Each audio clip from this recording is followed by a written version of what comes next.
আর এবার আতশ কাচের নিচে আল ফালাহ বিশ্ববিদ্যালয়ের প্রতিষ্ঠাতা জাভেদ আহমেদ সিদ্দিকীর কর্পোরেট নেটওয়ার্কে এবার নজর তদন্তকারীদের। 9টি কোম্পানির মালিক এই জাভেদ আহমেদ সিদ্দিকী। প্রতিটি সংস্থায় আল ফালাহ চ্যারিটেবল ট্রাস্টের সঙ্গে যুক্ত। আল ফালাহ বিশ্ববিদ্যালয় ফান্ডিং এবং আতশ কাচের তলায় রয়েছে। তদন্ত শুরু করতে ইকোনমিক অফেন্স উইংসকেও নির্দেশ দেওয়া হয়েছে।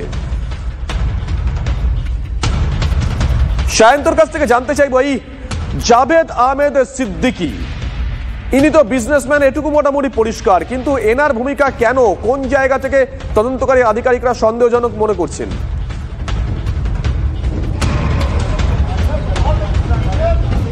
শুভজিৎ, তুমি যদি তোমার প্রশ্নটা আরেকবার করো। এই আল ফালাহ বিশ্ববিদ্যালয়ের যিনি প্রতিষ্ঠাতা তিনি তো একজন বিজনেসম্যান, যা দেখছি জাভেদ আহমেদ সিদ্দিকী, কিন্তু গোয়েন্দারা এনাকে সন্দেহ কেন করছে, কোন সূত্র থেকে?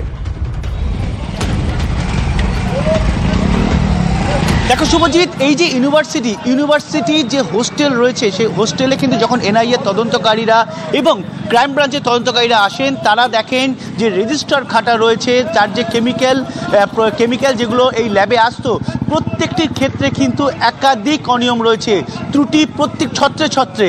এবং শুধু তাই নয়, কেমিক্যাল যে এই ইউনিভার্সিটি আসতো, ইউনিভার্সিটি থেকে বেরিয়ে যেত, কখন বেরোতো, কান্নায় বেরোতো, কোনো হদিশ নেই। যিনি এই কলেজের প্রতিষ্ঠাতা, স্বাভাবিকভাবে তার ভূমিকা তো প্রশ্নের মধ্যে থাকবেই, কারণ প্রতিটি ক্ষেত্রে যেটা আমরা কলেজের অন্যান্য অধ্যাপকদের কাছে যারা নাম সামনে আসছেননি, তারা আমাদের গোপনে জানিয়েছেন যে এই বিষয়টি কিন্তু তাদের ইউনিভার্সিটির কর্তৃপক্ষ রয়েছে, যারা ট্রাস্ট রয়েছে, প্রত্যেকের কাছে জানানো হয়েছিল, কিন্তু কোনো গুরুত্ব দেওয়া হয়নি।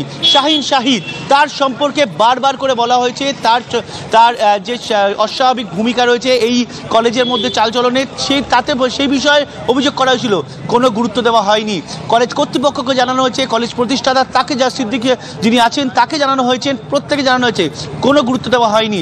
অর্থাৎ ষড়যন্ত্রের আতুরঘর এইভাবেই তৈরি হয়েছে, সেটা 1-2 দিনে তৈরি হয়নি, গত কয়েক বছর ধরে কিন্তু এই ষড়যন্ত্রের আতুরঘর তৈরি হয়েছে এই ইউনিভার্সিটির ভেতরে। স্বাভাবিকভাবেই যখন দেখা যাচ্ছে যে অভিযোগ দেওয়ার পরেও কোনো গুরুত্ব দেওয়া হয়নি, তিনি এই বিষয়টি গুরুত্ব দেননি, তা স্বাভাবিকভাবেই সেটা প্রশ্নের মুখে পড়ে যাচ্ছে তার ভূমিকাও। একই সঙ্গে তোমাকে বলে রাখি, এই ইউনিভার্সিটির ভেতরে যে নাম ঘুরিয়ে অনেকে থাকতেন, বিশেষ করে দেখা গেছে আদিলের মতো যারা যে অ্যারেস্ট হয়েছে, সে নাম ঘুরিয়ে বারবার করে নাম ভারিয়ে এখানে থেকেছে, সেই বিষয়টি নিয়েও এটা জানানো হয়েছিল কলেজ কর্তৃপক্ষকে, তারপরেও এই ব্যাপারে কোনো হস্তক্ষেপ করা হয়নি। তাহলে কোথাও না কোথাও মনে করা হচ্ছে এর পেছনে কি তাহলে কলেজ প্রতিষ্ঠাতা যিনি রয়েছেন তারও হাত রয়েছে?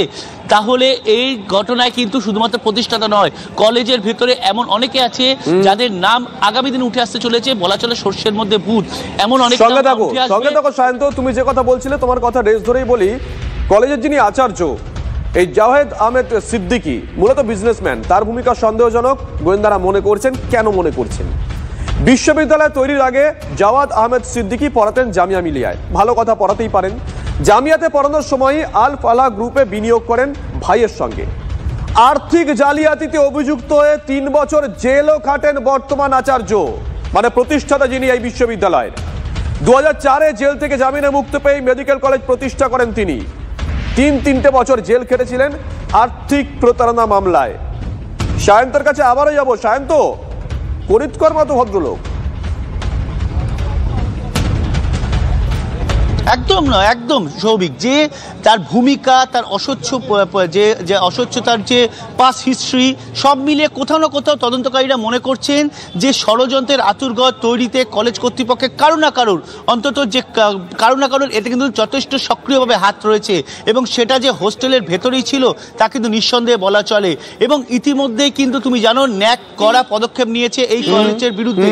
তাহলে এটাই একটা জায়গায় প্রমাণিত হচ্ছে কলেজ কর্তৃপক্ষ জানতো, কলেজ সবই জেনেছিল, তারপরেও চোখ বুঝেছিল, এবং যে কারণেই এত বড় ষড়যন্ত্র এই কলেজের ভেতরে তৈরি হয়েছে, এবং সেটা 1-2 দিনে নয়, বছরের বছর। মুজাম্মিল এখানে 3 বছর বাড়ি ভাড়া করে রয়েছে, তার মধ্যে প্রায় 1-1.5 বছর এখানে কাজ করছে বলে দাবি করা হয়েছে। তাহলে মুজাম্মিল এখানে যখন কাজ করতো, শাহিন যখন এখানে কাজ করতো, এবং উমর যখন এখানে কাজ করতো, 3 জন একসঙ্গে কাজ করে এখানে ষড়যন্ত্র তৈরি করেছে কলেজ কর্তৃপক্ষ। তাই তো দিনের পর দিন ষড়যন্ত্র রচিত হয়েছে। কলেজ কর্তৃপক্ষ কিচ্ছুটি জানতে পারেনি, নাকি কলেজ কর্তৃপক্ষের প্রত্যক্ষ বা পরোক্ষ মদত ছিল?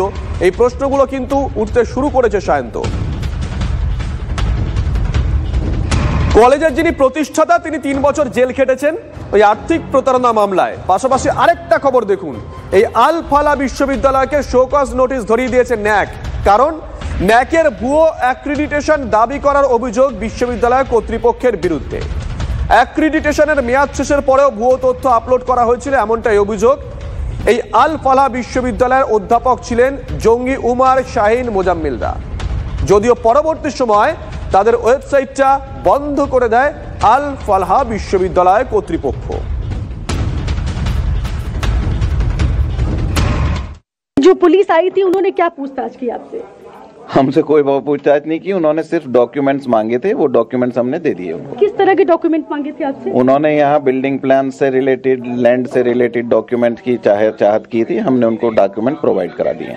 अल फलाह यूनिवर्सिटी में टेरर मॉडल किस तरह से चल रहा था, उसको लेकर लगातार तमाम हमारी यूनिवर्सिटी का इस चीज से कोई लेना देना नहीं है। नायक ने भी नोटिस जारी किया है, कहा है कि नायक मुझे इस बारे में कोई जानकारी हासिल नहीं है।